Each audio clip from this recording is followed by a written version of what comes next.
આજ મારે અચાનક ગુડ્ડી ઉપર બેસીને જતા આવવું પડ્યું. આ વાત છે તારીખ 24/9/2025 ની.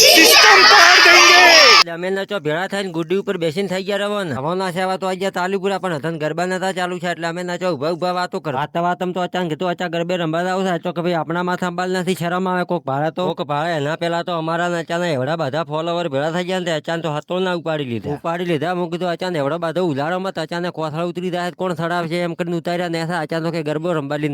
રંબા હારું તો અચાનક 2-4 જણા પકડીને કરી નો છે એન્જમાં કર્યા એટલે જો તાળી પાડીને તાલ તો જબર લાવતો હતો પણ ટોટકીને કોઈ સેટિંગ નતું આવતું એટલે આપણે ઉભા ભાળતા હતા. ઉભા ભાળતા સાઈડમાં ભાલ્યો તો અમારા ગામના છોકરા મારી સાઈડમાં ઉભા મશરૂભાઈ દેસાઈ રાજાવી રિમોટેશન અમદાવાદ જઈએ તો તમે ઓળખતા દઈ તો તમે ઓળખતા છો પણ આ સોનારામ દેવાસી રાજસ્થાન થી આપણે મુલાકાત લીધી એટલે એમનો ખૂબ આભાર તો તમારો બાધનો. પણ હું ઉભો પાછો કાચો 2 કલાકથી ગરબા રમે છે પણ થાકતો જેમ નથી. થાકી જાય પછી મને ખબર પડી કાચો કોરે મોરે ફરે છે મરદી આવે એમ તાળી પાડે.